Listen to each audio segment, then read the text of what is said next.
नमस्कार, आदाब, अभिनंदन, आभार, सत श्री अकाल। आज के दिन मैं एक अंतर्राष्ट्रीय विधि की चर्चा करना चाहता हूँ। अभी हाल ही में आपने देखा और सुना भी कि बांग्लादेश की पूर्व प्रधानमंत्री शेख हसीना बेग को फांसी की सज़ा हो गई। ये अंतर्राष्ट्रीय विधि की बात है कि फांसी की सज़ा अभियुक्त के सुनवाई के बिना और उसकी उपस्थिति के बिना पारित कर दी गई। ये इंटरनेशनल क्राइम्स ट्रिब्यूनल है एक बांग्लादेश में, उसका ये काम है। इंटरनेशनल क्राइम्स ट्रिब्यूनल जैसा नाम सुन के ऐसा लगता है कि ये कैसा ट्रिब्यूनल है। इसके लिए आपको इतिहास में जाना पड़ेगा। शेख हसीना के जो पिताजी थे शेख मुजीबुर रहमान, उनके ज़माने में वर्ष 1971 में पूर्वी पाकिस्तान यानी कि आज का बांग्लादेश, वहाँ पर जन आंदोलन हो गया और वहाँ की गवर्नमेंट पलट दी गई, बंगबंधु। और इसके बाद फिर वहाँ पर बांग्लादेश की घोषणा हो गई। बांग्लादेश को मान्यता भी मिल गई अंतर्राष्ट्रीय स्तर पर। उस समय जो दंगे हुए और जो मार काट हुई, जो रेडिकलाइजेशन की भी हिंसा हुई, उन सब के लिए शेख मुजीबुर रहमान ने इंटरनेशनल क्राइम्स ट्रिब्यूनल का गठन किया था और उन लोगों दोषी लोगों को वहाँ पर मुकदमे चलाए थे और उनको वहाँ पर दंडित किया गया था। वही आईसीटी जो थी बांग्लादेश में, वो आज फिर से मोहम्मद यूनुस सरकार ने जिंदा कर दी और शेख हसीना के ऊपर ये इल्ज़ाम लगाया गया कि आपने यहाँ पर आरक्षण पर आंदोलित तमाम छात्रों की हत्या करवा दी, हिंसा करवा दी, आपके आदेश पर हुआ। इस और करवा के आप भाग गई और भाग के आपने भारत में शरण ले लिया। आपके खिलाफ ये मुकदमा चला और आपको दंडित कर दिया गया। अब न्याय शास्त्र क्या कहता है? न्याय शास्त्र के अनुसार बिना अभियुक्त को सुने प्रोसिक्यूशन नहीं चल सकता है, और प्रोसिक्यूशन चला तो चला बिना अभियुक्त की उपस्थिति के और बिना उसको सज़ा के बिंदु पर सुने हुए सज़ा पारित नहीं की जा सकती। जो न्यायशास्त्र क्रिमिनल प्रोसीडिंग्स के लिए है वही न्यायशास्त्र वहाँ के लिए भी है, लेकिन ये न्यायशास्त्र बांग्लादेश में नहीं माना गया और विधि का उल्लंघन किया गया। आपराधिक विधि भी जो है, जिसमें अंतर्राष्ट्रीय विधि के अंतर्गत ट्रायल किए जाते हैं, जो अंतर्राष्ट्रीय अपराधी हैं, वो भी मामले उन अपराधियों को सुनने के उपरांत ही किए जाते हैं। इसका भी उल्लंघन कर दिया। अब शेख हसीना को कह रहे हैं भारत से हमें प्रत्यर्पण करा दिया जाए। एक होता है समर्पण, एक होता है प्रत्यर्पण। तो शेख हसीना ने जान बचाई और भारत में समर्पण करके अपना सुरक्षित रह रही, जहाँ भी रह रही। उनको वहाँ खतरा है, अगर वहाँ जाएंगी तो मार दी जाएंगी। अब वही लोग कह रहे हैं कि हमें दे दो।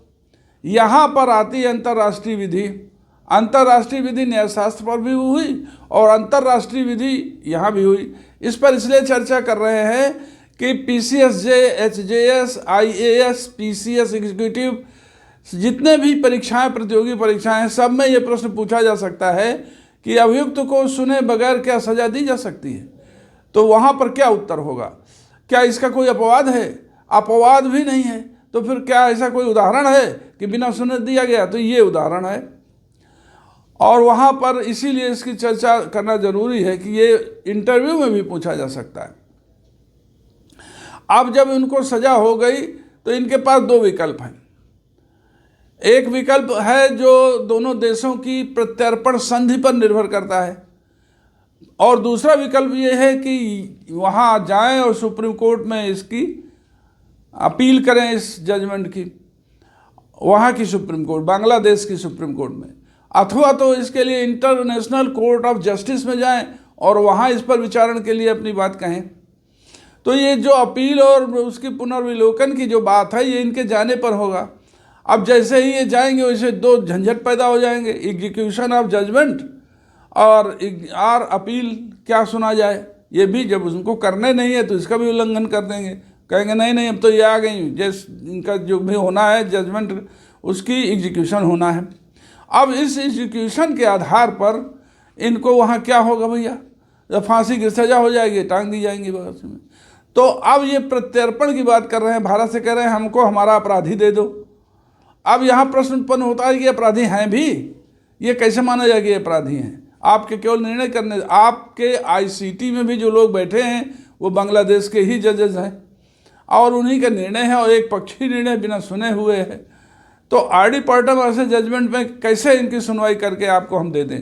अच्छा, प्रत्यर्पण की संधि में जो कंडीशंस लगाई गई थी उसमें कहा गया था कि प्रत्यर्पण कब कब नहीं होगा। प्रत्यर्पण तब नहीं होगा जब प्रत्यर्पित किए जाने वाले अभियुक्त की जान का खतरा हो, उसकी जो पब्लिक सिक्योरिटी हो उस पर खतरा हो और वहाँ पर पब्लिक न्यूसेंस और पैदा हो जाने का खतरा हो।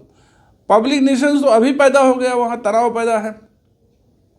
जो शेख हसीना के समर्थक हैं वो वहाँ पर तमाम हिंसा पर, आंदोलन पर उतारू हैं। तो ये जो ऐसी स्थिति नहीं है कि उनको सुरक्षित वहाँ भेजा जा सके या उनका पब्लिक लाइफ सुरक्षित रह सके, इसलिए इस अंतर्राष्ट्रीय प्रत्यर्पण संधि का उल्लंघन भी हो सकता है। अब उल्लंघन होने पर एक और भी एक कूटनीतिक या अंतर्राष्ट्रीय नीति बांग्लादेश और भारत के बीच में डिस्टर्ब ना हो जाए, इस चीज़ को भी देखना है। तो ऐसा नहीं है कि अंतर्राष्ट्रीय विधि का उल्लंघन भारत करने जा रहा हो, भारत ऐसा उल्लंघन नहीं कर सकता। भारत कानून पाबंद आदमी है और भारत कानून पाबंदी से ही काम करते चले जा रहे हैं। इसका जवाब भी भारत की सरकार ने दे दिया है। लेकिन वहाँ पर उनकी स्थिति जो है सुरक्षित रखने की जिम्मेदारी किसकी है?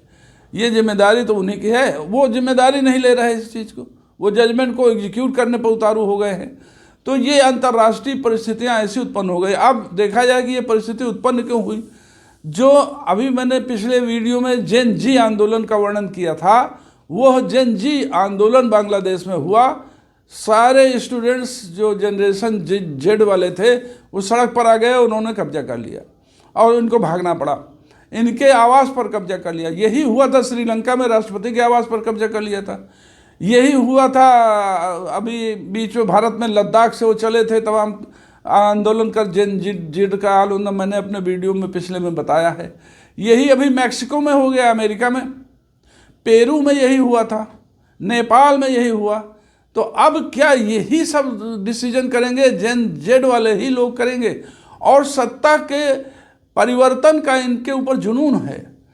यानी कहने का मतलब ये है कि जहाँ भी, जैसे मैक्सिको में हुआ है करप्शन के अगेंस्ट, वहाँ पर करप्शन बहुत अधिक है। लद्दाख में जो दिखाने आए थे और वहाँ अरेस्ट हो गए राज्य सांसद महोदय, वो वहाँ के अनएम्प्लॉयमेंट के खिलाफ था। श्रीलंका में जो हुआ वो भी करप्शन के खिलाफ था, मैक्सिको में भी करप्शन के खिलाफ है, पेरू में भी उसके खिलाफ है। तो ये सारे आंदोलन का मतलब ये हो गया, जो जी जनरेशन है वो जो इस समय स्थापित गवर्नमेंट जहाँ जहाँ हैं उन पर जब उनको अविश्वास होता है और उस सिस्टम पर वो विश्वास नहीं करते हो तो वो परिवर्तन कराते हैं। अब ये परिवर्तन जो बांग्लादेश का था, ये आवामी लीग वर्सेस जमात इस्लामी का परिवर्तन हुआ। आवामी लीग की जो सरकार थी वो शेख हसीना की थी और ये जमात इस्लामी की जो सरकार है ये मोहम्मद यूनुस साहब की है। मोहम्मद यूनुस साहब पाकिस्तान के समर्थक हैं। इसका इतिहास भी जानने की आवश्यकता है। बांग्लादेश का जन्म ही ऐसे क्रांतियों से हुआ है, ऐसे आंदोलनों से हुआ है। पहले जब 1947 में भारत और पाकिस्तान और पूर्वी पाकिस्तान यानी बांग्लादेश ये सब एक थे, तब ब्रिटिश राज्य था। ब्रिटिशर्स के ज़माने में रेडिकलाइजेशन हुआ और एक नस्लवाद पैदा हो गया भारत में। एक नस्ल जो है विद्रोह कर गई। तब उन्होंने कहा, अंग्रेज़ों ने, कि ये नस्ल जो है अलग रहनी चाहिए, इसका देश ही अलग हो जाना चाहिए। और वो देश को अलग कर दिया नस्ल के बाद पे धर्म के नाम पर, और धर्म के नाम पर उन्होंने अलग करके पश्चिम पाकिस्तान बनाया जिसे आज पाकिस्तान कहते हैं, और पूर्वी पाकिस्तान बनाया जिसे आज बांग्लादेश कहते हैं। ये पूर्वी पाकिस्तान जो था ये बंगाल को काट के बनाया गया और जो ये पश्चिम पाकिस्तान था ये पंजाब को काट के बनाया गया। तो ये सारी स्थितियाँ पैदा हुई 1947 से, और 1947 से लेकर अब तक उन देशों में जहाँ पर रेडिकलाइजेशन से सरकार बनी थी वो भी स्थिर नहीं हो पाई हैं, वो बराबर अस्थिर सरकारें चली जा रही हैं। अब इस इतिहास को तो यहाँ लागू हो सकता है भारत, बांग्लादेश और पाकिस्तान के बीच में। लेकिन नेपाल में ऐसी स्थिति नहीं थी, वहाँ भी आंदोलन हुआ और वो सरकार को उन्होंने अपदस्थ कर दिया। तो वहाँ तो ऐसी कोई बात नहीं थी कि उनका कोई रेडिकलाइजेशन हो, लेकिन वो गवर्नमेंट की उस पद्धति पर, जो जिस पद्धति पर वर्तमान गवर्नमेंट चल रही है, उस पद्धति को जेड वाली जो जनता है या जो भी नागरिक हैं वो पसंद नहीं करते। वो कहते हैं इसको चेंज करो।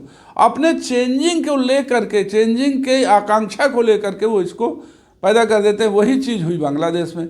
तो मेरा कहने का मतलब ये है कि अंतर्राष्ट्रीय विधि के अनुसार ऐसा नहीं हो सकता। प्रत्यर्पण तभी संभव है जब वहाँ उनकी सुरक्षा संभव है। यदि ऐसा नहीं होगा तो प्रत्यर्पण भी प्रभावी हो जाएगा, अंतर्राष्ट्रीय विधि भी प्रभावित हो जाएगी। अब इस चीज़ को यूनाइटेड नेशन ऑर्गेनाइजेशन को देखना चाहिए कि भाई ऐसी स्थितियाँ जब उत्पन्न हो रही हैं तो वहाँ शांति के लिए क्या गारंटी दी जा सकती है। बहरहाल ये एक आवश्यक विषय है और इस पर लेख भी आ सकता है लिखने के लिए। जो भी हमारे प्रतियोगी लोग हैं वो इसको ज़रूर ध्यान रखें और हमारे इस चैनल को सब्सक्राइब करें और आगे हम इसमें इन्हीं विषयों पर और